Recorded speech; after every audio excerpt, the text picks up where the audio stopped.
மீந்து போன இட்லியை வச்சு இந்த மாதிரி சூப்பரா ஒரு ஈவினிங் ஸ்நாக்ஸ் செய்யலாம்னா ட்ரை பண்ணாம விட்டுருவீங்களா என்ன? வெறும் 10 நிமிஷம் தாங்க அசால்ட்டா இந்த ஸ்நாக்ஸை செஞ்சு முடிச்சிடலாம். ஸ்நாக்ஸ் மட்டும் செஞ்சா எப்படி, கூடவே தொட்டு சாப்பிட கார சாரமா சட்னி வேண்டாம். இந்த ஸ்நாக்ஸும் சட்னியும் எப்படி செய்யறதுன்னு பாக்குறதுக்கு முன்னாடி நீங்க ஃபர்ஸ்ட் டைம் நம்ம சேனல் பாக்குறவங்க தான் சேனலை சப்ஸ்கிரைப் பண்ணிக்கோங்க. வீடியோ பிடிச்சிருந்தா லைக் பண்ணிக்கோங்க. வாங்க இப்ப நம்ம செய்ய ஆரம்பிக்கலாம். இந்த ஸ்நாக்ஸ் செய்யறதுக்கு ஃபர்ஸ்ட் நமக்கு தேவைப்படுறது இட்லி தாங்க. இன்னைக்கு காலைல டிஃபன் நான் இட்லி தாங்க செஞ்சேன். அதுல எனக்கு 3 இட்லி மிச்சமாயிருக்கு. இட்லி பார்க்க இவ்வளோ ஹார்டா இருக்கேமா, நீ 3 இட்லி தான் செஞ்சிருப்ப, 3 மிச்சமாயிட்டு இருக்குன்னு யோசிப்பீங்க. அப்படிலாம் ஒன்றும் இல்லை, ஏன் இட்லி இப்படி இருக்குன்னு நான் சொல்றேன். இந்த 3 இட்லியும் நான் என்ன பண்ணேன்னா ஒரு டப்பால போட்டு ஃப்ரிட்ஜ்ல வச்சுட்டேன். அதனால தான் இந்த மாதிரி ஹார்டா இருக்கு. நீங்களும் உங்களுக்கு இட்லி மீந்துச்சுன்னா ஒரு டப்பால போட்டு ஃப்ரிட்ஜ்ல வச்சிடுங்க. அட்லீஸ்ட் ஒரு 2 hours ஆகுது இந்த இட்லி ஃப்ரிட்ஜ்ல இருக்கணும். அடுத்து இந்த இட்லியை இந்த மாதிரி குட்டி குட்டி பீசஸா உடைச்சு மிக்ஸி ஜார்ல சேர்த்துக்கோங்க. நீங்க முழுசாவும் சேர்த்துக்கலாங்க. ஃப்ரிட்ஜ்ல வச்சிருந்ததால ஒரு சில ஜார்ல ஒழுங்கா அரைப்படாது. அதனால நான் இந்த மாதிரி சின்ன சின்னதா உடைச்சு சேர்த்துக்கிறேன். இந்த மாதிரி எல்லா இட்லியும் சேர்த்ததுக்கு அப்புறம் இது கூடயே 3 டேபிள் ஸ்பூன் அரிசி மாவு, கடையில விற்கிற நார்மல் மாவு தாங்க, இதை இந்த இட்லி கூடயே சேர்த்துட்டு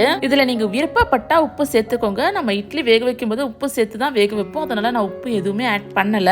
அப்புறம் இதுல தண்ணி சேர்க்க கூடாது. தண்ணி சேர்க்காம இதை நல்லா இந்த மாதிரி பேஸ்டா அரைச்சி எடுத்துக்கோங்க. இந்த மாதிரி அரைச்சதுக்கு அப்புறம் இது ஒரு பவுல்ல சேர்த்துட்டு இது கூடயே 2 மீடியம் சைஸ் ஆனியனை இந்த மாதிரி கட் பண்ணிட்டு ஒரு கேரட்டை இந்த மாதிரி குட்டி குட்டியா சாப் பண்ணி சேர்த்துக்கோங்க. இதை சேர்த்ததுக்கு அப்புறம் நல்லா கையை வச்சு இந்த மாவு கூட வெங்காயம் கேரட்டை நல்லா பிசைஞ்சு விட்டுக்கோங்க. நான் இதுல தண்ணி சேர்க்க கூடாது சொன்னேன் இல்லையா, ஏன்னா இந்த வெங்காயம் சேர்க்கறதால தான் நம்ம வெங்காயம் பிசைய இதுல இருந்து தண்ணி நமக்கு கொஞ்சம் வரும். அந்த தண்ணியே இந்த மாவோட பதத்துக்கு கரெக்டா இருக்கும். ஒருவேளை உங்களுக்கு மாவு பிசைய கஷ்டமா இருந்தா ஒரு 2-3 டேபிள் ஸ்பூன் தண்ணி நீங்க ஆட் பண்ணிக்கோங்க. இப்போ நம்ம மாவு சூப்பரா ரெடி பண்ணியாச்சு. ஸ்நாக்ஸ் செய்ய ஆரம்பிக்கிறதுக்கு முன்னாடி சட்னி ரெடி பண்ணிடுவோம். அப்பதான் சுட சுட செஞ்சு தொட்டு சாப்பிடறதுக்கு சூப்பரா இருக்கும். இந்த சட்னிக்கு ஃபர்ஸ்ட் ஒரு குக்கும்பரை மேல இருக்க தோல் எல்லாம் நீக்கி கிளீன் பண்ணிக்கோங்க.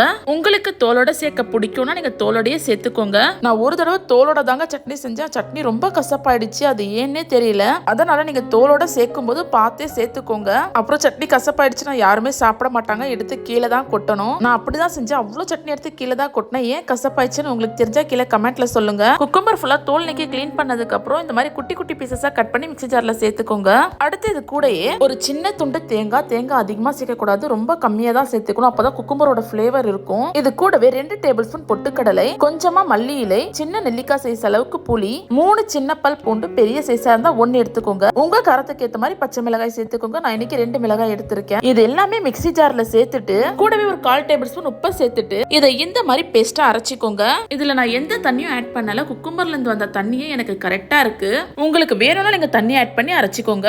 இப்போ இந்த சட்னியை நம்ம ஒரு பவுல்ல மாத்திட்டு சட்னிக்கு ஒரு தாளிப்பை ரெடி பண்ணிடுவோம். அதுக்கு ஃபர்ஸ்ட் கடாயில 2 டேபிள் ஸ்பூன் எண்ணெயை சேர்த்துட்டு எண்ணெய் நல்லா ஹீட் ஆனதுக்கு அப்புறம் 1 டேபிள் ஸ்பூன் கடுகு, 1/4 டேபிள் ஸ்பூன் சீரகம், இது ரெண்டுமே நல்லா பொரிஞ்சதுக்கு அப்புறம் கருவேப்பிலை இலைகளை சேர்த்துட்டு இப்போ இந்த தாளிப்பை சட்னி மேல நம்ம கொட்டணும். எந்த காரணத்தை கொண்டும் கடாயில சட்னி எடுத்து கொட்டிடாதீங்க. ஏன்னா கடாய் ரொம்ப ஹீட்டா இருக்கும். நீங்க சட்னி எடுத்து கடாயில கொட்டும் போது சட்னியோட டேஸ்டும் மாறிடும். அதனால நீங்க எந்த சட்னி செஞ்சாலும் சரி தாளிப்பை எடுத்து சட்னி மேல கொட்டணுமே தவிர சட்னி எடுத்து தாளிப்புல கொட்டக்கூடாது. இது ஒரு சின்ன டிப்ஸ். நீங்க எந்த சட்னி செஞ்சாலும் இந்த மாதிரி ஃபாலோ பண்ணீங்கன்னா ரொம்பவே சூப்பரா இருக்கும். இப்ப சட்னி ரெடி ஆச்சு, நம்ம ஸ்நாக்ஸ் ரெடி பண்ணிடலாம். அதுக்கு ஒரு கடாயில தேவையான அளவு எண்ணெய் சேர்த்துட்டு எண்ணெய் நல்லா ஹீட் ஆனதுக்கு அப்புறம் ஸ்டவ் மீடியம் ஃப்ளேம்ல வச்சுக்கோங்க. இல்ல தண்ணி தொட்டுட்டு ரெடி பண்ணி வச்சிருக்க மாவுல இருந்து கொஞ்சமா எடுத்து உங்களுக்கு எந்த சைஸ்ல வடை வேணுமோ அந்த சைஸ்ல தட்டி போட்டுக்கோங்க.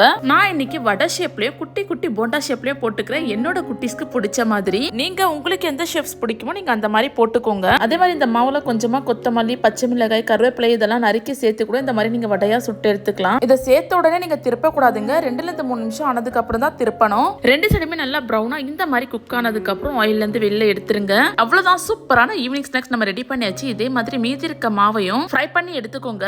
அவ்வளவுதாங்க, மீந்து போன இட்லி வச்சு கொஞ்சம் கூட மீறாத ஸ்நாக்ஸ் நம்ம இன்னைக்கு ரெடி பண்ணிருக்கோம். கூடவே இதுக்கு தொட்டு சாப்பிட காரசாரமான குக்கும்பர் சட்னியும். இந்த குக்கும்பர் சட்னி இருக்கு ரொம்பவே ரிஃப்ரெஷிங்கா இருக்குங்க. இந்த போண்டாவை எடுத்து நான் உடைச்சு காமிக்கிறேன் பாருங்க. உள்ள ரொம்ப சாஃப்டா, மேல ரொம்ப கிறிஸ்பி, அட்டகாசமா இருக்கும். அதுவும் இந்த குக்கும்பர் சட்னியோட வச்சு சாப்பிடும்போது டேஸ்ட் வேற லெவல்ல இருக்குங்க.